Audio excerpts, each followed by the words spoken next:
अगर आपके सामने कोई समस्या नहीं आई तो आप ये मान लीजिए कि आप गलत मार्ग पर चल रहे हैं। ये विचार स्वामी विवेकानंद के थे, जो बंगाल चुनाव से पहले एन फिट बैठते हैं। विवेकानंद किसके हैं, इसको लेकर घमासान चरम पर है। नमस्कार, मैं हूं दिनेश गौतम। हमारी आज की कड़ी में आपका स्वागत है। महापुरुषों को लेकर बंगाल में फुल राजनीति हो रही है। टीएमसी हो या फिर बीजेपी, दोनों विवेकानंद को अपनी विरासत बता रहे हैं और दोनों ही एक दूसरे पर आरोपों की बौछार कर रहे हैं। मगर जरा सोचिए कि बंगाल के चुनाव में ट्रंप की एंट्री हो जाए तो आप क्या कहेंगे। आज हम आपको बताएंगे कि ऐसा हम क्यों कह रहे हैं, समझाएंगे कि आखिर ऐसा क्यों है कि मतुआ समुदाय पर ममता बनर्जी मेहरबान हैं, वहीं अधिकारी परिवार से रार उनकी बढ़ती ही जा रही है। आज ममता पर आने वाले शब्द बाणों का विश्लेषण भी होगा। अपने खास मेहमानों से हम पूछेंगे, जानेंगे कि आखिर 4 महीने पहले ही इतना बवाल क्यों मचा हुआ है। लेकिन उससे पहले ये बड़ी खबर देखिए। विवेकानंद पर टीएमसी बीजेपी में घमासान। विवेकानंद को दोनों अपना बताने में जुटे। बंगाल के सिलीगुड़ी में टीएमसी बीजेपी की रैली, विवेकानंद जयंती को लेकर दोनों पार्टियों की रैली। दोनों ही पार्टियों ने विवेकानंद को लेकर रैलियां निकाली हैं और इसको लेकर दोनों ही तरफ से दावे किए जा रहे हैं। खुद को विवेकानंद और उनके विचारों के ज्यादा समीप दिखाने की कोशिश की जा रही है। कैसे विवेकानंद के बहाने चुनावी निशाने साधे जा रहे हैं एक दूसरे पर, हम आपको यह भी बताएंगे। राष्ट्र 158वीं जयंती मना रहा है और उस दौरान यहां पर और क्या चल रहा है विवेकानंद जयंती के मौके पर, हम आपको यह भी बताएंगे। नीरज तमांग हमारे साथ जुड़ेंगे। बीजेपी विधायक दार्जिलिंग से राजू दत्ता हमारे साथ जुड़ रहे हैं, नेता हैं तृणमूल कांग्रेस के। अवनीजेश अवस्थी राजनीतिक विश्लेषक हमारे साथ चर्चा का हिस्सा हैं। अजमल खान प्रवक्ता हैं AIMIM के। फयाज अहमद खान हमारे साथ जुड़ रहे हैं, CPM के नेता। आप सभी मेहमानों का बहुत स्वागत करता हूं। लेकिन सबसे पहले इस पूरी चर्चा को एक टेक ऑफ देने के लिए यह समझते हैं कि हम इसका जिक्र क्यों कर रहे हैं। क्यों महापुरुषों को एक तरीके से उनके मुखौटों को उनको अपनाकर, अपना बताकर एक तरीके से वोटों का गणित ही साधा जाता है। नरेंद्र नाथ दत्त विवेकानंद बने तो इसकी एक पूरी कहानी है। उन्होंने अपने आप को बदला, उन विचारों के साथ वो जिए जिसके चलते उनको विवेकानंद के तौर पर जाना जाता है। और आज हम पूछते हैं, लेकिन क्या उनकी अहमियत, उपयोगिता आज हमारे लिए सिर्फ इतनी हो गई है कि उनके नाम पर सियासत हो? हम ये क्यों कह रहे हैं वो हम आपको बताते हैं। देखिए, आप भारतीय जनता पार्टी क्या कर रही है और उसके जवाब में तृणमूल कांग्रेस क्या कर रही है वो देखिए। इसके पहले के चुनावों को भी आप याद कीजिए और जरा ये याद करने की कोशिश कीजिए, क्या इसके पहले के चुनावों में भी विवेकानंद इतने ही प्रासंगिक थे या इस वर्ष आपको ज्यादा नजर आ रहे हैं क्योंकि आगे आने वाले चुनावों में जाहिर है इसको इनकैश कर किए जाने की कोशिश है। क्या वो जो चुनावी साल नहीं होते तब भी विवेकानंद की स्मृतियों को, उनके विचारों को यूं ही प्रस्तुत किया जाता है, उसमें जीने की कोशिश होती है क्या? जरा देखिए यहां क्या हो रहा है। विवेकेर डाके, भारतीय जनता पार्टी की तरफ से विवेकानंद की आवाज पर विवेकेर डाके। श्याम बाजार से शिमला स्ट्रीट तक पदयात्रा निकाली जानी है और इसमें कौन कौन शामिल हो रहा है वो भी हम आपको बताएंगे। विवेक चेतना, तृणमूल कांग्रेस का जवाब। दक्षिण कोलकाता में विवेकानंद जयंती, दक्षिण कोलकाता में इधर मनाए जाने की तैयारी और इधर विवेकेर डाके श्याम बाजार से शिमला स्ट्रीट तक ये यात्रा निकाले जाने की तैयारी। ये असल में दोनों ही तरफ से ये दिखाने की कोशिश आप रविंद्रनाथ टैगोर के नाम पर देख रहे हैं। अभी कुछ ही दिनों बाद आप सुभाष चंद्र बोस के नाम पर भी देखेंगे कि कोई ये बताएगा कि आप अपनी ही विभूतियों को कैसे भुला बैठे, और दूसरी तरफ से ये दावा होगा अपनी विभूतियों को आपने कभी भुलाया नहीं, लेकिन हम किसी और के इशारे पर उन्हें याद नहीं करेंगे। यहां कौन कौन? शुभेंदु, मुकुल रॉय, विजय वर्गीय, कैलाश विजय वर्गीय पदयात्रा में शामिल हो रहे हैं और इधर विवेक चेतना गोपाल पार्क में माल्यार्पण की जाएगी और अभिषेक बनर्जी इसमें मुख्य रूप से नमूदार होंगे। तो ये दोनों ही तरफ से ये दिखाने की कोशिश, जनता को ये संदेश देने की कोशिश कि उन विचारों के साथ, उन विभूतियों के साथ तो असल में हमारा जुड़ाव है। यहां पर आप देखें तृणमूल कांग्रेस पर निशाना साधा गया कि अब आ गए आपको महापुरुष याद। तृणमूल कांग्रेस पर निशाना साधा जा रहा है कि अब जाकर क्यों आ रहे हैं आपको आपके महापुरुष याद। और यहां यह कहा जा रहा है कि आप ये चुनाव के वक्त में ये असल में आप दिखाने की कोशिश कर रहे हैं किसका दावा कितना सही है। क्या वाकई चुनावी वर्ष में खास तौर से सत्तारूढ़ पार्टी की तरफ उठती हुई उंगलियां ज्यादा इसलिए प्रासंगिक लगती हैं क्योंकि वो ऑपोजिशन की उंगलियां हैं और उनको उठना चाहिए? क्या वो जब ये कह रही हैं कि इस वर्ष चुनाव है इसलिए आपको अपनी विभूतियां याद आ रही हैं, क्या इसमें सच्चाई है? क्या इससे पहले अपनी विभूतियों को बिसरा कर रखा है वेस्ट बंगाल ने? क्या उन विभूतियों को जिसको पूरा राष्ट्र अपना मानता है, क्या उनको अपने तक महदूद करके रखना चाहती है वहां की सत्तारूढ़ पार्टी? ये समझने की हम कोशिश कर रहे हैं। विवेकानंद हमारे हैं, बंगाल में स्वामी विवेकानंद को अपना बताने की जंग चल रही है और इसीलिए विवेकानंद की जयंती के मौके पर दोनों ही तरफ की जो पार्टियां हैं, जो मुख्य रूप से इस बार चुनाव में मुकाबिल मानी जा रही हैं, वो दोनों ही विवेकानंद को अपना बताने में जुटी हुई हैं। यह भी कहा गया तृणमूल कांग्रेस की तरफ से कि भारतीय जनता पार्टी को तो असल में विवेकानंद की विचारधारा से कोई मतलब ही नहीं है, कोई लेना देना ही नहीं है, क्योंकि वो तो ये मानते थे कि जितने पंथ हैं उतने विचार हैं, जितने लोग हैं उतने तरीके के विचार हो सकते हैं। सत्य को कहने के 100 तरीके हो सकते हैं, लेकिन सत्य सत्य रहेगा। लेकिन इधर भारतीय जनता पार्टी दूसरी तरह की विचारधारा वाली पार्टी है, उनका तो विवेकानंद से कोई लेना देना नहीं है।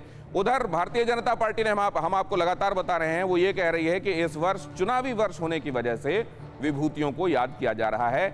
चुनाव के लिए बीजेपी को याद आ रही हैं वेस्ट बंगाल की विभूतियां, ये कहा जा रहा है तृणमूल कांग्रेस की तरफ से। भारतीय जनता पार्टी कह रही है ये चुनावी साल है, तो अपने ही यहाँ के वो लोग जिनको हर साल सिर आंखों में लेकर जिनको मनाया जाना चाहिए, जिनके गीत गाए जाने चाहिए, उनको इस वर्ष शिद्दत से याद किया जा रहा है। उसके पीछे वजह यह है कि चुनाव में वोट इकट्ठे करने हैं। ममता बनर्जी का इशारों पर बीजेपी पर निशाना भी देखने को मिला है।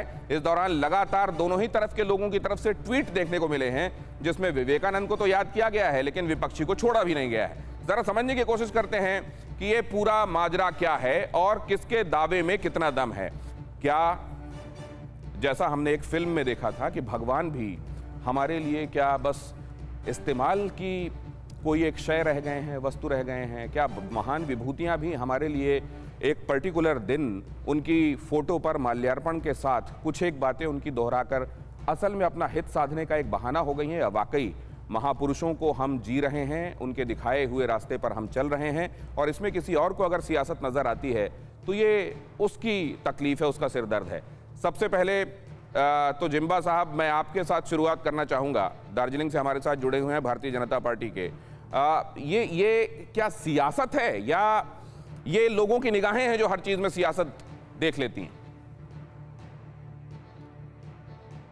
सियासत का रंग पहनाना कोई चुनाव के माहौल में बड़ी बात नहीं, लेकिन Vivekananda ji, Swami Vivekananda is a national pride, is a national hero. Swami Vivekananda कोई एक बंगाल का बता के उसको डिमीन नहीं कर सकते। We can not reduce Vivekananda ji just to Bengal. Is a national hero, international hero. जिस तरह से उन्होंने भारत का गरिमा एक इंटरनेशनल प्लेटफॉर्म में, वर्ल्ड रिलीजन ऑफ पार्लियामेंट में, जब हमारे हिंदू संस्कृति को, हमारे सनातन धर्म को जब एक संकट आया था, तो वर्ल्ड पार्लियामेंट ऑफ रिलीजन में जो जाके उन्होंने देश के लिए जो ख्याति प्राप्त किया, केवल हिंदुइज्म के लिए नहीं, केवल हिंदू के लिए नहीं, पूरा देश के लिए जो उन्होंने ख्याति किया, तो Vivekananda is a national hero. नहीं तो क्या किसी एक पार्टी के लिए विवेकानंद और उनके विचार ज्यादा प्रासंगिक हैं और किसी दूसरे के लिए वो सियासी हैं क्या? स्वामी विवेकानंद पे ऊपर राजनीति करना ठीक नहीं है, लेकिन उसको श्रद्धा कर कौन रहा है? कर कौन रहा है ये कैसे तय होगा कि कर कौन रहा है? रिजू दत्ता। गुड इवनिंग दिनेश जी, और गुड इवनिंग सारे पैनलिस्ट को। देखिए, मैं ये कहना चाहता हूँ कि पहले तो ये सच है कि विवेकानंद जी सिर्फ बंगाल में सीमित नहीं है, विवेकानंद जी पूरे दुनिया के लीडर हैं। पर हाँ, ये बहुत ही दुर्भाग्य का विषय है कि अभी विवेकानंद जी को भी पॉलिटिकल सियासी मैदान में उतारा जा रहा है। अब हम लोग बंगाल के हैं, हम बंगाल में रहते हैं, कलकत्ता में रहते हैं। हमारी जो माननीय मुख्यमंत्री है, उन्होंने वो अभी राजारहाट में अगर आप पता लगाएंगे तो विवेक तीर्थ बन रहा है। यहाँ पर स्वामी विवेकानंद जी के नाम पे स्कॉलरशिप भी दिया जाता है, और रामकृष्ण शारदा मिशन के अंडर में जो उनका घर है, स्वामी विवेकानंद जी का घर, माँ शारदा का घर और सिस्टर निवेदिता का जो घर, ये तीनों घर स्टेट गवर्नमेंट एक्वायर करके उन्होंने हैंडओवर कर दिया रामकृष्ण मिशन को। तो ये काम ऑलरेडी हमारी माननीय दीदी ने कर चुकी है। और बात यह है कि हम 365 दिन स्वामी विवेकानंद, नेताजी सुभाष चंद्र बोस, रवि ठाकुर, इनके आइडियोलॉजी को लेके चलते हैं, क्योंकि स्वामी विवेकानंद जी का एक बहुत फेमस कहावत है, जीवे प्रेम करे जेई जोन सेई जोन सेवी छे ईश्वर।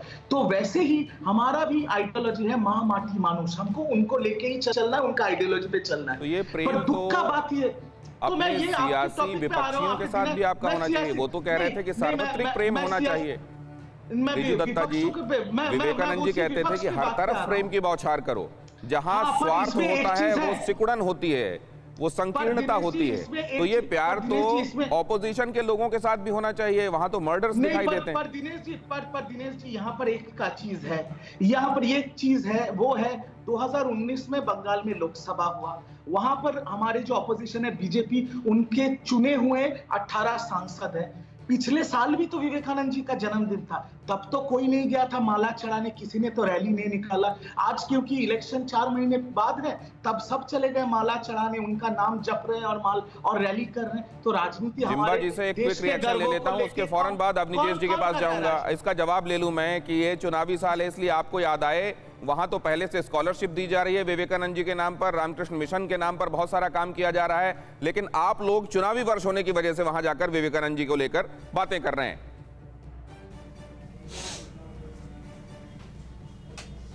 नीरज तमांग साहब। जी बोलिए।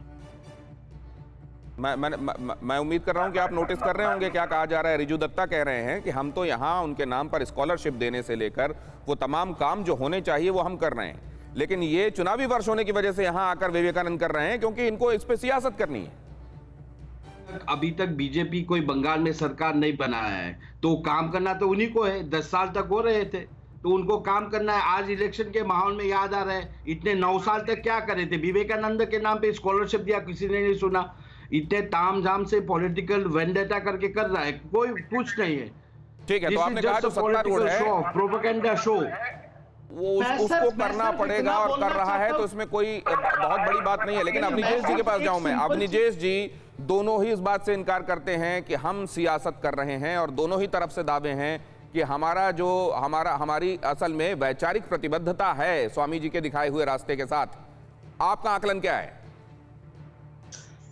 दिनेश जी, मैं 2019, 18, 17 की बात भी नहीं कर रहा हूं। 2013 का नरेंद्र मोदी का इंटरव्यू सुन लीजिए, और जब उनसे उस व्यापक इंटरव्यू में उन्होंने कहा कि मुझे देश के लिए, राष्ट्र के लिए समर्पित होने की प्रेरणा स्वामी विवेकानंद के विचार पढ़ने से, उनके बारे में पुस्तक पढ़ने से मिली। ये 2013 के इंटरव्यू में है, जब वो प्रधानमंत्री भी नहीं बने थे। बड़ी स्पष्ट सी बात है। इसलिए, और मैं बता दूं, विद्यार्थी परिषद नाम का एक संगठन है, अखिल भारतीय विद्यार्थी परिषद, उनका हर कार्यालय में, आज नहीं, बंगाल के चुनाव से कोई लेना देना नहीं है, किसी भी कार्यालय में चले जाइए वहां स्वामी विवेकानंद का चित्र मिलेगा। संघ कार्यालय में चले जाइए, वहां पर स्वामी विवेकानंद का चित्र मिलेगा। दिल्ली यूनिवर्सिटी ने कॉलेज खोले, तो कांग्रेस ने जब कॉलेज खोले तो उसमें कमला नेहरू कॉलेज, मोतीलाल नेहरू कॉलेज खोला, और जब जनसंघ यहाँ पर होता था तो उसने जब कॉलेज के नामकरण किए तो स्वामी विवेकानंद कॉलेज खोला, बाबा साहब अंबेडकर कॉलेज खोला, शहीद भगत सिंह कॉलेज खोला, शिवाजी कॉलेज खोला। ये 1967 की बात बता रहा हूं मैं आपको, 1960 और 65 और 70 के दशक की बात बता रहा हूं मैं। इसलिए आज ये लोग ना बात करें। और इतना तो मैं बता दूं आपको कि स्वामी विवेकानंद और रामकृष्ण परमहंस को लेकर के बहुत अभद्र टिप्पणियां भी की गई। 70 के दशक के अगर आप अखबार निकाल लीजिए तो किस तरीके के उसमें लेख छपते थे, क्या क्या स्वामी विवेकानंद के बारे में कहा गया, ये भी बड़ा स्पष्ट है। और रिजू दत्ता जी, आप लोगों को तो भगवा से बहुत नफरत है। स्वामी जी तो भगवा रंग के कपड़े पहनते थे, भगवा रंग का चोला था। आप कहते हैं भगवाकरण कर रहे हैं, भगवाकरण कर रहे हैं। तो स्वामी जी तो भगवा कपड़े पहनते थे। तो उनसे जवाब भी ले लेते हैं अवनीश जी। रिजू दत्ता, हमें भगवा से, पहला बात, हमें भगवा से कोई दिक्कत नहीं है। जब भगवा को, अरे आप भी तो कहते हैं भगवाकरण कर रहे हैं। जब भगवा का रंग ओढ़ के कोई क्रिमिनल हमारे सामने योगी बन के आ जाता है तो हमें उस बात से पाबंदी है। भगवा को जब सियासी लड़ाई के लिए अपनी कुर्सी के लिए इस्तेमाल किया जाता है तो हमें नहीं, हमारा जो ओपिनियन है वो तो हम बताएंगे, आपका जो ओपिनियन है आप बोल सकते हैं। और रहा बात, आपने बोला ना कि हमारे प्रधानमंत्री जी स्वामी विवेकानंद जी के डिसाइपल है या उनका आइडियोलॉजी फॉलो करते हैं, ऐसे इसमें तो ये तो बहुत अच्छी बात है। हमारे देश के करोड़ों लोग स्वामी विवेकानंद जी का आइडियोलॉजी फॉलो करते हैं। मेरा सवाल इतना था आपसे कि नरेंद्र मोदी जी को लेके नहीं कि बंगाल में जो 18 बीजेपी के एमपी इलेक्ट हुए हैं 2019 के लोकसभा में, पिछले साल भी तो इसी दिन स्वामी विवेकानंद जी का जन्मदिन था। तब वो लोग कहाँ थे? तब वो लोग को माला चढ़ाना। नहीं, मोदी जी का बात ठीक है। नहीं, हम ये क्यों बोलेंगे कि मोदी जी और को जो गाली दी है आपने, नरेंद्र मोदी जी को जो गाली देते हैं आप, पत्थर का रसगुल्ला भेजते हैं आप, नहीं, ये सब गलत बात है। नरेंद्र मोदी के लिए कहा था आपने। देखिए, नहीं, हम देखिए, हम आपकी इस बातों पे नहीं कि नरेंद्र मोदी, नहीं, हम ये गलत बात बोलने का आदी नहीं हूँ, मुझे बोलना पड़ रहा है। I am really sorry. Narendra Modi ji, अगर ममता बनर्जी ने कहा कि पत्थर का रसगुल्ला भेज दूंगी मैं। देखिए, राजनीति में हम यहाँ बात कर रहे हैं स्वामी विवेकानंद के बारे में, वो एक अलग डिबेट है, उस पर हम अलग बात करेंगे। स्वामी विवेकानंद जी को मोदी जी मानते हैं, बहुत अच्छी बात है, बट मोदी जी के जो सिपाही हैं ना, जो बंगाल में, वो लोग नहीं मानते। वो लोग इस साल ये कर रहे हैं क्योंकि इलेक्शन सामने। पिछले साल इसी दिन पे एक एमपी भी नजर नहीं आया था। प्रधानमंत्री नरेंद्र मोदी बेशक मानते हो, लेकिन वेस्ट बंगाल की बीजेपी इकाई केवल सियासत कर रही है। उसमें से कुछ लोग टीएमसी में थे पहले, इसलिए नहीं बोलते थे, इसलिए नहीं करते थे। तो आप लोग उनको टीएमसी में थे वो, अपने सर पे। चलिए, अब इसको ये भी समझें कि इस तरीके के इश्यूज कितने पर्टिनेंट हैं, लोग कितना इससे जोड़कर देख रहे हैं। क्या इसको वाकई इस तरह के मुद्दों पर सियासत इसलिए की जा रही है क्योंकि वहां पर बहुत सारे लोगों को ये इश्यूज टच करते हैं? अजमल खान अब हमारे साथ जुड़ रहे हैं AIMIM के, उनसे हम बात करें। अजमल खान साहब, कितना रेलेवेंस इस तरह के मुद्दों का कि हम महापुरुषों को कितना याद करते हैं, उनको कितना मानते हैं, इसका सियासत से, वोट से लेना देना है? देखिए, हिंदुस्तान में घटने वाली हर घटना का सियासत से लेना देना है। हिंदुस्तान के जितने महापुरुष हैं सबका सियासत से लेना देना है, लेकिन किसी भी महापुरुष पर किसी पर्टिकुलर आदमी के या किसी पर्टिकुलर पॉलिटिकल पार्टी की कोई कॉपीराइट नहीं है। अगर लोग सियासी वर्ष में भी उनको याद कर रहे हैं तो अच्छी बात है, इसमें क्या बुरी बात? चलिए, अगर सियासत के चलते भी याद किया जा रहा है, लेकिन याद किया जा रहा है तो इसमें बुरा क्या है? फयाज साहब, यही आपका टेक है क्या? देखिए, ऐसा कि ये बड़ा दुर्भाग्य है कि चुनाव जब आता है तो हम तमाम महापुरुषों को खींचना तानना शुरू कर देते हैं। जहां हमको उनके कामों से हमको प्रेरणा मिलनी चाहिए, उनके बताए हुए रास्ते पर हम चल सकें, वो नहीं करके उनको हम मुद्दा बनाते हैं। दरअसल ऐसा है ना कि हमारे जो भाजपा कुल के भाई बात कर रहे थे, असल में भगवा पहन करके स्वामी कहलाने से सब स्वामी विवेकानंद नहीं बन जाता है। स्वामी जी एक ही हैं, स्वामी विवेकानंद स्वामी बोलने ही से जाने जाते हैं। जिस तरीके से नेताजी सब कहलाते हैं, लेकिन नेताजी क्या मतलब होता है लोग एक बार में समझ जाते हैं, नेताजी सुभाष चंद्र बोस। ये बड़ा दुर्भाग्य है। चुनाव तो होता है चुनावी मुद्दों से, इलेक्शन मैनिफेस्टो को निर्वाचन में लेके आते हैं। दरअसल ये लोग चुनाव के वक्त में नहीं, लेकिन क्या आप इससे इनकार कर सकते हैं फयाज कि ये सब मुद्दे, हर एक मुद्दे का अपना एक बेयरिंग होती है चुनावों में, उसका एक असर होता है, जो अभी अजमल साहब फरमा रहे थे?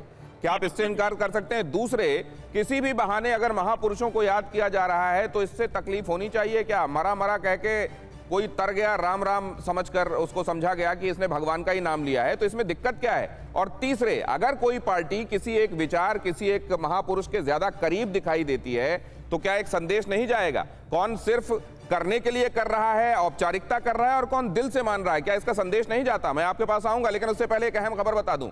ममता बनर्जी ने बीजेपी को कबाड़ पार्टी बताया है। भ्रष्ट और बेकार नेताओं से भरी पड़ी है बीजेपी कहा है। रैली में ममता ने बीजेपी को भारतीय जंक पार्टी कहा है। ममता का आरोप, बीजेपी मुझसे डरी हुई है। भारतीय जंक पार्टी कहा गया है भारतीय जनता पार्टी को, खुद से डरा हुआ होना बताया गया है। ममता बनर्जी ने ये बातें कही हैं और जाहिर है अब इसकी प्रतिक्रिया भी होगी।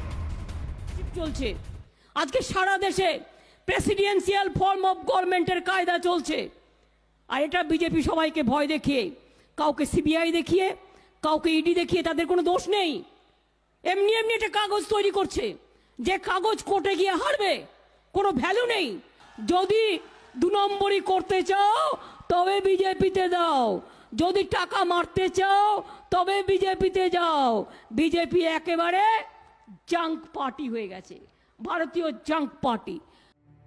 लेकिन इधर से अगर भारतीय जंक पार्टी कहा गया है तो इससे पहले ममता बनर्जी की तरफ क्या शब्दों के तीर फेंके गए हैं, क्या शब्द बाण चले हैं, वो जरा देख लेते हैं। दीदी को लेकर भी खासे एक पूरी फहरिस्त बन सकती है जो भारतीय जनता पार्टी की तरफ से दीदी को लेकर कही गई हैं। उन पर कहा गया कि चिटफंड घोटाला उन्होंने किया। शारदा नारदा आप इसको लेकर अक्सर सुनते रहते हैं, नारद स्टिंग, शारदा चिटफंड, उसी चिटफंड का हवाला यहां पर भी है। अम्फान के समय जो राहत की सामग्री भेजी गई वो चोरी कर ली गई। अम्फान चोर, तानाशाह, डिक्टेटर के तौर पर रवैया है और इसीलिए वो वहां के गवर्नर को भी नहीं मानती।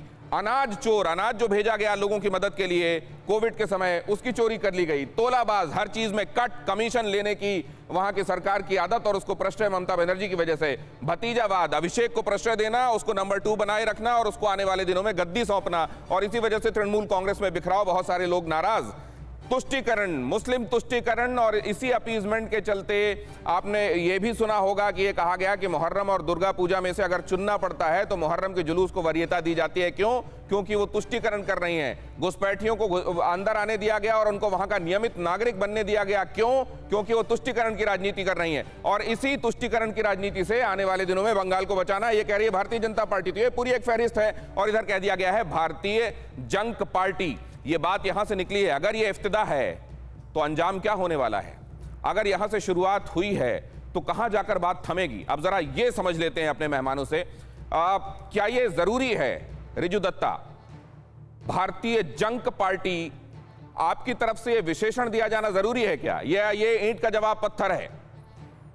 नहीं, देखिए दिनेश जी, ये बात में तो कोई गलत बात नहीं है। आज बीजेपी के जो पुराने कर्मी थे, जो पुराने सदस्य थे, मैं उनका सम्मान करता हूं। आज वो लोग पीछे की सीट में आ गए, उनका कोई नाम ही नहीं लेता, राहुल सिन्हा जी वगैरह इन लोगों का। और तृणमूल में जितने भी लोग थे, जो लोग सीबीआई और ईडी में अक्यूज थे, वो लोग बीजेपी में चले गए। बीजेपी का वॉशिंग मशीन में धुल के अभी वो लोग क्रिमिनल से योगी और साधु बन गए हैं और आज वो बीजेपी के फ्रंटलाइन नेता है। शुभेंदु अधिकारी, मुकुल रॉय, अर्जुन सिंह, शंकुदेव पांडा, मैं सबका नाम लूं तो हमारी जितनी, ये तो इसीलिए है ना कि तृणमूल का जितना कचरा है उनको बीजेपी समेट के अपने सर के मुकुट में लगा लिया है।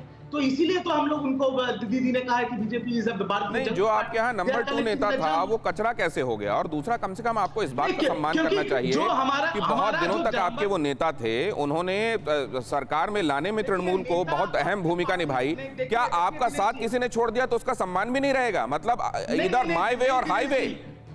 No, it is not that way. The point here is, if you are with us and you are involved in certain illegal activities where you are probed by central agencies, then you are wrong. इसमें party का तो गलती नहीं है। और जब भी उनको सेंट्रल एजेंसी से प्रेशर आ रहा है, वही तो वो भी कह रहे हैं ना कि जब तक वो आपके साथ थे, जब तक आपके साथ थे तो दूध के दूल्हे कैसे थे, अब बुरे कैसे हो गए। लेकिन मैं ये जानना चाहता हूँ कि विशेषण, ये आप सिम्बा साहब, आप खुद एक रिप्रेजेंटेटिव हैं, पीपल्स रिप्रेजेंटेटिव। मैं ये जानना चाहता हूँ, ये जो बातें कही जाती हैं चुनाव के समय, ओपोनेंट को ये तमाम विशेषण जो दिए जाते हैं, ये किस लिए दिए जाते हैं? क्या ये वाकई दिल के उद्गार होते हैं जो व्यक्त किए जाते हैं, या अपने वोटों को पोलराइज करके ज्यादा से ज्यादा एक बाड़े में बांधने के लिए ये किया जाता है? क्यों किया जाता है ये?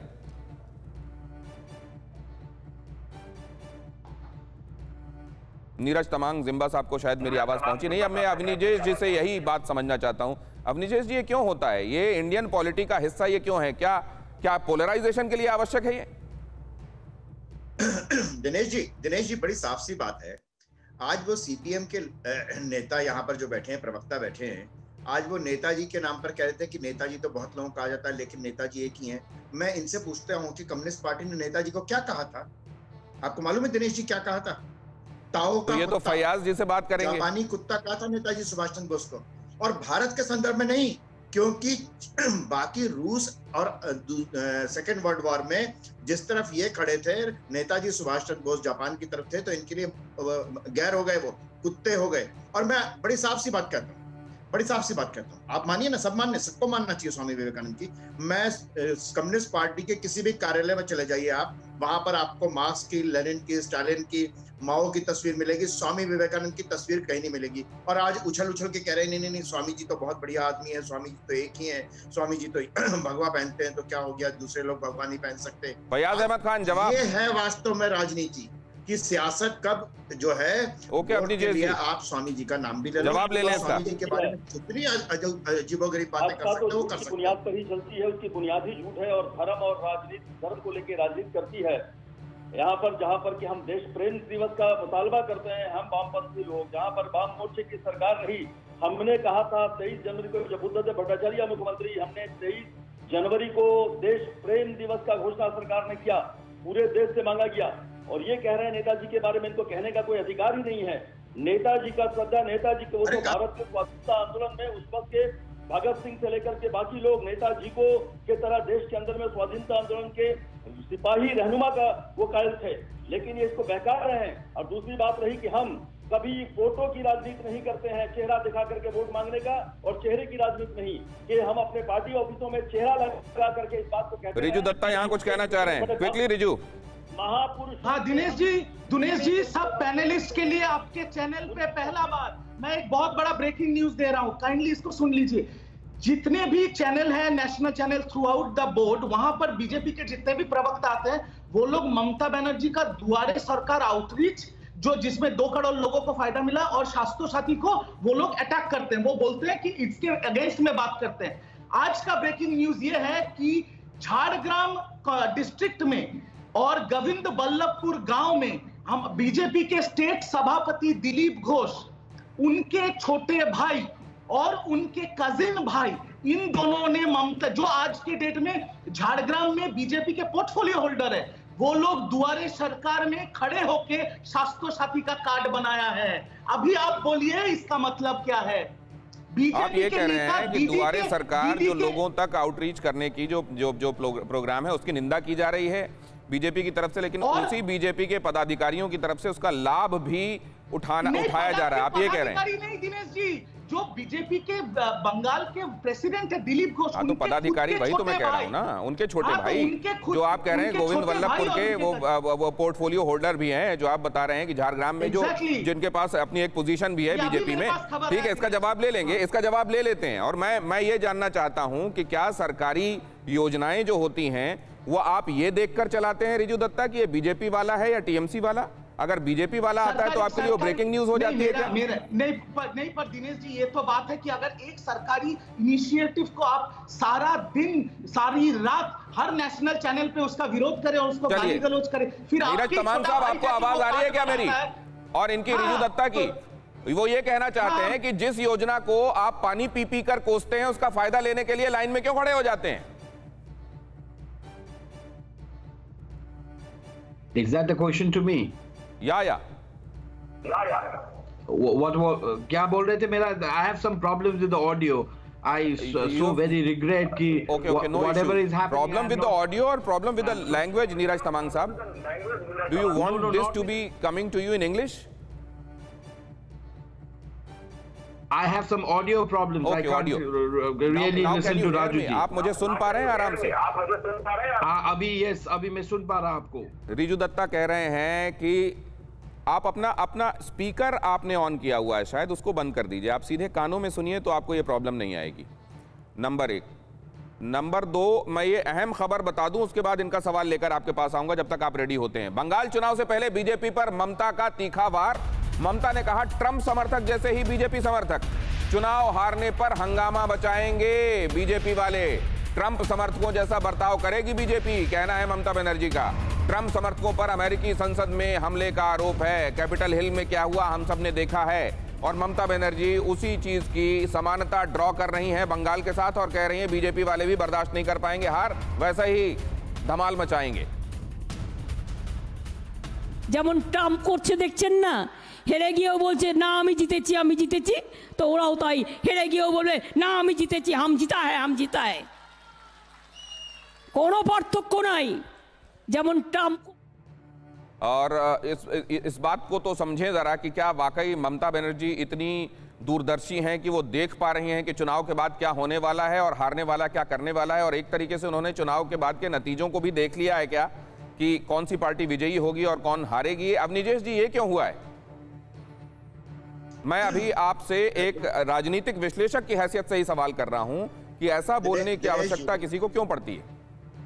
दिनेश जी, सौभाग्य है भारतीय लोकतंत्र का कि अब तक भारत के लोकतंत्र में इस तरीके की साक्षात कहीं कोई हिंसा नहीं हुई। यह बात ठीक है कि 2014 के पश्चात कुछ गुटों ने, कुछ लोगों ने, परास्त लोगों ने ऐसा कोशिश की है, कभी अवार्ड वापसी के नाम पे, कभी कभी आंदोलन के नाम पर, कभी किसी जाति के आंदोलन के नाम पर, कभी शाहीन बाग के नाम पर, कभी किसी और नाम पर अराजकता फैलाने की कोशिश की है।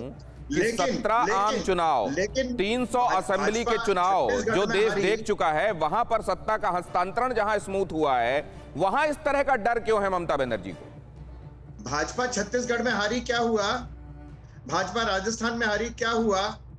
भाजपा मध्य प्रदेश में हारी, 1 साल तक कमलनाथ की सरकार चली, क्या हुआ? कहीं हिंसा हुई क्या? तो ये तो बोलने वालों को अपनी कॉमन सेंस के नाम की चीजें, which is very uncommon, the common sense is the most uncommon thing, कि उसको बोलने से पहले समझना चाहिए। और इस तरीके के भय वास्तव में, नहीं ये भय सिर्फ इनका है या ये वाकई एक समझ बन रही है? अजमल खान साहब से भी ये जरा समझें। अजमल साहब, ये ममता बनर्जी जो कह रही है उसमें दम है?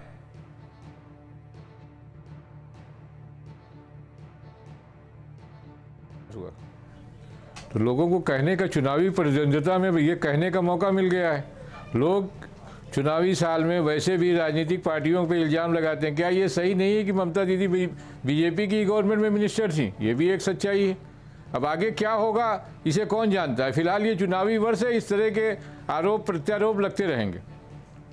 ये चुनावी वर्ष है, इस तरह के आरोप प्रत्यारोप लगते रहेंगे। लेकिन हिंदुस्तान में कहा जाता है कि राष्ट्र के बाद बाकी चीजें आपके दिमाग में आनी चाहिए, और अगर ऐसा है तो राष्ट्र को शर्मिंदा करने वाली कोई बात नहीं होनी चाहिए। 17 आम चुनाव, 300 विधानसभा चुनाव, कभी सत्ता के हस्तांतरण में कहीं कोई दिक्कत जहां नहीं आई, वहां देश को बदनाम करने वाला कोई बयान कि इस तरीके का किया जाएगा, ऐसा क्यों?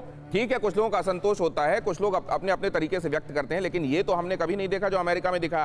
फिर उसको यहां दोहराया जाएगा, ऐसी बात क्यों की जा रही है? बहरहाल हम पहले इधर चलें, ये एक अहम इंफॉर्मेशन। और उसके बाद वो जो बात अभी रिजू दत्ता ने उठाई थी कि पॉलिसीज जिनकी आलोचना की जाती है उसका फायदा क्यों लिया जाता है, जरा ये भी समझेंगे। लेकिन पहले अहम खबर, ममता ने बीजेपी को बांटने वाली पार्टी बताया है।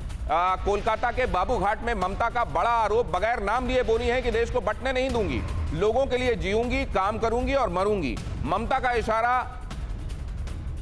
मोदी की तरफ था और जाहिर है उनकी तरफ तमाम अटैक चल रहे हैं। महान नेता सभी लोगों को साथ लेकर एक जैसा व्यवहार करते हैं। महान नेता सभी लोगों को साथ लेकर एक जैसा व्यवहार करते हैं। भारतीय जनता पार्टी को बांटने वाली पार्टी बताया है। कोलकाता के बाबूघाट में यह हुआ है। अब ये क्यों रिजू दत्ता, ऐसा कौन सा प्रमाण है और ऐसी कौन सी बात है? आपका पॉलिसी वाला सवाल तो मैं लूंगा, लेकिन जिसकी वजह से बांटने वाली पार्टी करार दिया जा रहा है। देखिए, मैं आपसे एक चीज कहता हूं दिनेश जी, कि हमारा देश का जो संविधान है, जिसको मोदी जी भी मानते हैं, ममता दीदी भी मानती है, वो संविधान का प्रीएम्बल ये कहता है कि हमारा देश एक सेकुलर देश है, जहां पर हर धर्म को लेके और हर धर्म को समान इज्जत मिलता है और हर धर्म को लेके हम चलते हैं। हम लोग धर्म का बात करना ही नहीं चाहते क्योंकि हम लोग डेवलपमेंट में चलते हैं, टीएमसी। पर ये बहुत दुर्भाग्य का बात है या दुखद बात है कि कुछ पॉलिटिकल पार्टीज ये अपने ऊपर खुद ले लिया है कि वो धर्म के रक्षक है और उसके नाम पे लोगों को बांट दिया। क्विक कमेंट अवनीश जी। ठीक है, आपकी बात सुन लिया मैंने। अवनीश रिजू जी आपको याद दिला दूं, रिजू जी क्या कहा था कि दूध देने वाली गाय की तो लात भी खाऊंगी मैं। वो कौन सी राजनीति थी सर? अगर आप वो मुझे याद दिलाएंगे, वो कौन सी राजनीति है? गोधरा और पुलवामा से राजनीति है जहाँ इमामों के बारे में बात की जाती है? वो कौन सी राजनीति है जहाँ पे रामधनु को रामधनु कहा जाता है? याद है कपिल शर्मा, याद है दिल्ली में गोली मारो सालों को और उसके बाद भी कोई नहीं, बिल्कुल नहीं कहा, बिल्कुल भी नहीं कहा। कपिल शर्मा नहीं, कपिल मिश्रा है वो। और मैं आपको बता दूं, उसने कहा था डीसीपी से कि मैं आपसे हाथ जोड़ करके कह रहा हूं कि आप मेरे मेट्रो स्टेशन के बाहर से ये भीड़ हटा दीजिए, क्योंकि मेरा हक है मेट्रो स्टेशन पे जाने का। अगर आप नहीं हटा सकते तब हम देखेंगे। हाथ जोड़ करके आपसे अपील कर रहा हूं। चलिए, कौन कर रहा है तुष्टीकरण और कौन कर रहा है बांटने वाली राजनीति, इसका जवाब आगे लेंगे। लेकिन उससे पहले ये अहम इन्फॉर्मेशन, और इसके बाद अफजल साहब मैं आपका इशारा लगातार देख रहा हूं, मैं आपके पास आऊंगा। फयाज साहब माफ कीजिए, लेकिन ये एक अहम मुद्दा जिस पर आप लोगों का जवाब लेना बहुत आवश्यक है। मतुआ से ममता, ये सबसे नया मुद्दा। मतुआ संप्रदाय ऐसा संप्रदाय है जो बहुत साइजेबल वोट है और उसके अपने एप्रीहेंशंस हैं, उसके अपने डर हैं। उन डरों पर कौन खेल रहा है और कौन उनको अपनी तरफ लेने की कोशिश कर रहा है, किस तरीके से, वो जरा समझने की करेंगे कोशिश। कौन है मतुआ? मतुआ समुदाय का पाकिस्तान से पुराना संबंध है और ये वो लोग हैं जो बांग्लादेश के गठन के बाद पश्चिम बंगाल पहुंचे थे। बांग्लादेश से ये लोग आ गए थे वेस्ट बंगाल में। कई लोगों ने भारत की नागरिकता भी इनमें से हासिल कर ली है और समुदाय के काफी लोगों के पास नागरिकता अब तक भी नहीं है।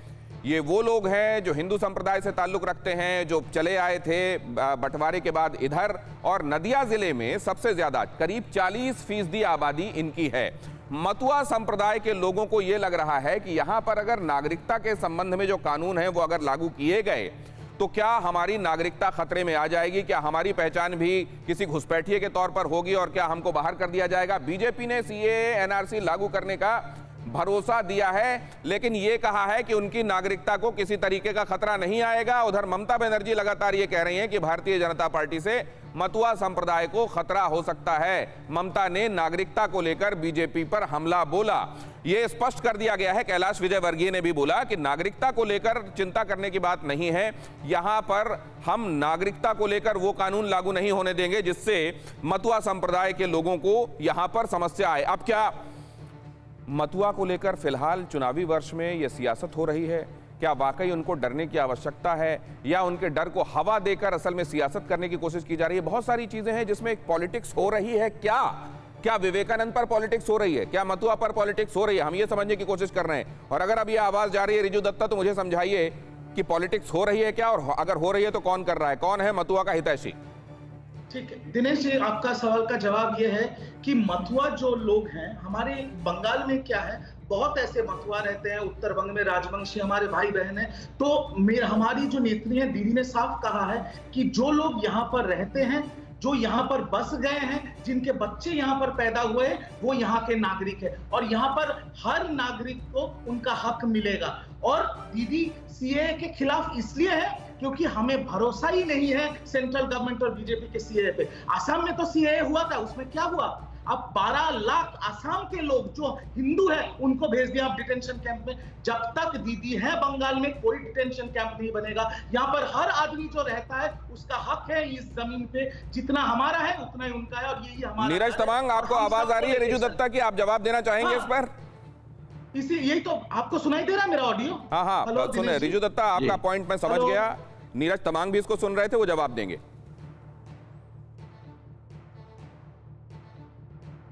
जो टीएमसी का अभी आरोप है कि देखिए वो मथुआ समाज को, गोरखा समाज को, राजवंशी समाज को या कोई भी अल्पसंख्यक समाज हो, चाहे रिलीजन के बेसिस पे हो, चाहे कास्ट के बेसिस पे हो, 9 साढ़े 9 साल तक उन्होंने कुछ किया ही नहीं। अभी याद आ रहा है, अभी स्वामी जी याद आएगा, अभी क्या याद आएगा। और जो बोल रहे हैं कि this West Bengal, what Bengal thinks today, India thinks tomorrow, जो बंगाल रेनेसा था, इतना बड़ा नाम था बंगाल का, उसको टोटली वेस्ट बंगाल बना दिया है। क्यों?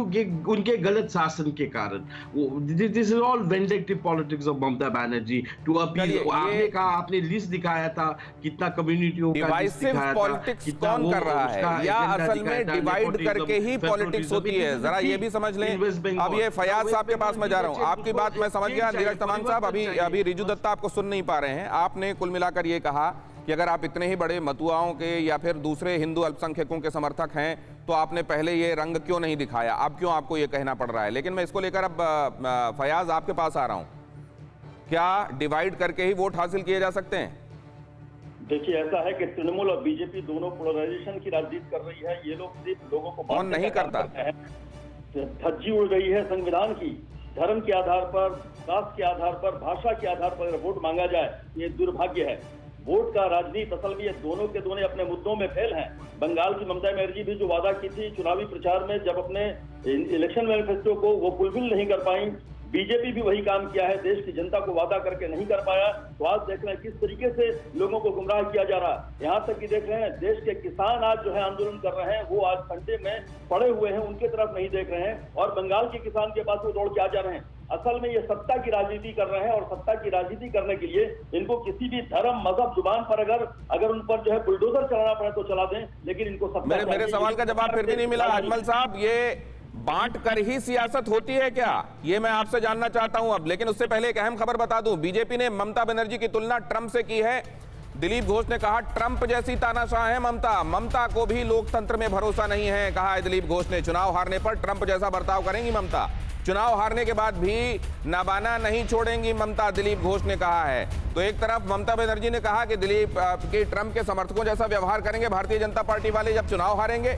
इधर दिलीप घोष ने ईंट का जवाब पत्थर से दिया, उन्होंने कहा कि खुद ट्रंप जैसी हैं ममता बनर्जी, हार जाएंगी तो भी वो जगह नहीं छोड़ेंगी जो मुख्यमंत्री के तौर पर फिर उन्हें छोड़ देना चाहिए हारने के बाद। अब ये क्या जरूरी था, आप जरा ये भी समझ लें। अवनीजेश जी, क्या बंगाल स्टाइल ऑफ पॉलिटिक्स में आवश्यक है इस तरीके से पहले कोई बात कहा जाना, फिर उसका जवाब दिया जाना, ये उत्तर प्रत्युत्तर, ये सवाल फिर उसका जवाब, ये जरूरी है क्या?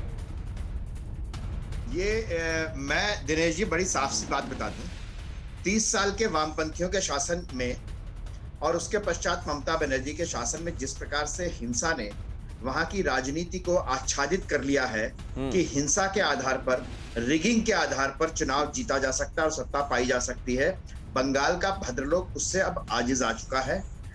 लेकिन एक बात समझाइए, अब बंगाल को शांति और विकास के रास्ते पर चलना चाहता है, जिसमें ये दोनों पार्टियां जो गरिमा को ठेस किसने पहुंचाई?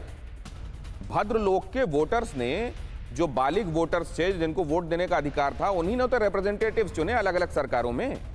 तो फिर ये गलती किसकी मानी जाएगी? बिल्कुल वही कह रहा हूं मैं दिनेश जी, सिद्धार्थ शंकर रे ने वामपंथियों के प्रति हिंसा की, जनता ने कांग्रेस को हटा दिया, वामपंथियों ने ममता के साथ हिंसा की, बंगाल के भद्रलोक ने वामपंथियों को हटा दिया 30 साल के शासन के पश्चात, और ममता लगातार 10 साल तक जिस हिंसा की राजनीति कर रही है, बंगाल का भद्रलोक संकल्प ले चुका है, this is written on the wall, Mamata जाइए अब आपकी जरूरत नहीं है यहाँ पर। तो आपका ये पॉइंट लेकर कि मौका सबको दिया, लेकिन जैसे ही वो उनकी उम्मीदों पर खड़े नहीं उतरे, मौका जिसके लिए बंगाल जाना जाता था, मौका छीन लिया गया और इस बार ममता बनर्जी से मौका छीन लिया जाएगा। लेकिन मैं अजमल साहब के पास जाऊंगा। अजमल साहब, मेरे 2 सवाल, क्या डिवाइड किए बगैर पॉलिटिक्स नहीं हो सकती? दूसरा, क्या वाकई लोग इतने प्रबुद्ध हो गए हैं सियासत से ताल्लुक रखने वाले कि वो जीत या हार को 4 महीने पहले देख सकते हैं?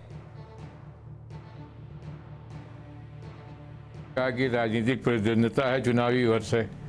अभी आपने पहले ब्रेकिंग न्यूज़ की तरह से ममता जी का स्टेटमेंट दिखाया, अभी उसी को कंट्रोवर्ट करते हुए बीजेपी के स्टेट प्रेसिडेंट का आ गया। तो ये चुनावी वर्ष में ये सारी चीज़ें होती हैं। आप उसको टाइटल अलग अलग दे सकते हैं कि अल्पसंख्यकों का वोट चाहिए, दलितों का वोट चाहिए, क्या कहते हैं, बांट कर राजनीति हो रही है। ये सच्चाई है कि राजनीति हो रही है और इलेक्शन वर्ष में तरह तरह की बातें कही जाती हैं। राजनीतिक तौर पर हर पार्टी, कोई पार्टी दूध की धुली नहीं है, हर पार्टी ये करती है। और जो पार्टी आज सेंटर में सत्ता में है, 2 सीटों से 303 सीट के पहुंचने का सफर सबके सामने एकदम खुली किताब की तरह है, उसे दोहराने की जरूरत नहीं है। लेकिन राजनीति चुनावी वर्ष में तरह तरह के आरोप प्रत्यारोप एक दूसरे के ऊपर लगेंगे। नहीं, एक बात मैं ये जानना चाह रहा हूं कि चुनावी वर्ष में ये लगेंगे, लेकिन चुनाव दर चुनाव अगर किसी पार्टी को सफलता मिल रही है तो वो अपना क्रेडेंशियल कोई ट्रैक भी तो सामने रख रही होगी जनता के, या चुनावी वर्ष में ये तमाम बातें होती हैं और जनता बरगलाने में आ जाती है और किसी एक को चुन लेती है? देखिए, अगर आप ये कहना चाहते हैं तो पंजाब, राजस्थान, मध्य प्रदेश के चुनाव हुए और आपने मध्य प्रदेश का हश्र देखा, तो ये नहीं कहा जा सकता। और तमाम छोटे छोटे स्टेट्स में चुनाव हुए, जिस तरह से वहाँ पे सरकारें बनी वो भी आपने देखा। ये नहीं कहा जा सकता कि कोई लगातार बढ़ रहा है। ये जरूर है कि बीजेपी को बढ़त हासिल है, इसके बिना पर ये नहीं हो जाएगा कि बीजेपी जो बातें कर रही है वो सारी सही है राजनीतिक तौर पर और बाकी जो पार्टियां कर रही हैं वो गलत हैं। ऐसा तो नहीं हो जाएगा ना, लोगों को तय करने दीजिए। अगर ऐसा लगता है तो लोग तय कर देंगे, इलेक्शन आ रहा है। बाकी मैं बात ये कह रहा हूं कि इलेक्शन वर्ष में आरोप प्रत्यारोप बराबर इलेक्शन के साल में ऐसा होता है, इसको आप नॉर्मल लेकर चलिए, इसको बहुत ज्यादा हैरत से देखने की आवश्यकता नहीं है। और इसने उसको क्या कह दिया, उसने बदले में क्या कह दिया, ये नॉर्मल है, चलेगा। रिजू दत्ता, ऐसा ही है और बंगाल में तो कम से कम ऐसा ही है। बंगाल में तो देखिए लास्ट 2 इलेक्शन लोगों ने बहुत क्लियरली जाहिर कर दिया कि वो दीदी को चाहते हैं। और लास्ट 10 सालों में हमने जितना काम किया है वो सफेद ट्रांसपेरेंट पेपर पे ब्लैक एंड व्हाइट में हमने रिपोर्ट कार्ड पब्लिश कर दिया है लोगों के लिए कि हमने लोगों के लिए कितना काम किया है। तो हमें तो कोई टेंशन नहीं है कि हमें पता है लोग दीदी के साथ है। अब बंगाल बीजेपी के लिए एक बहुत बड़ा फैक्टर है, तो वहां पर सत्ता हासिल करने के लिए वो साम दाम दंड भेद हर चीज का सेंट्रल मशीनरी ईबीआई सीबीआई सबका इस्तेमाल करेगी। तो ये हम लोग यूज्ड टू है, बट हम लोग को कोई टेंशन नहीं है। दीदी वापस से सत्ता में आ रही है और तीसरी बार मुख्यमंत्री बन रही है बंगाल के लिए। एक और भविष्यवाणी एक बार फिर से हमने सुनी। बहुत धन्यवाद हमारे मेहमानों का आज हमारे साथ चर्चा में जुड़ने के लिए। विवेकानंद जी की जयंती और विवेकानंद कहते थे कि कोई भी गलत नहीं होता, मुमकिन है आप उसे गलत रोशनी में देख रहे हैं। क्या सियासत में ये लागू है? अड़ी में आज के लिए इतना ही।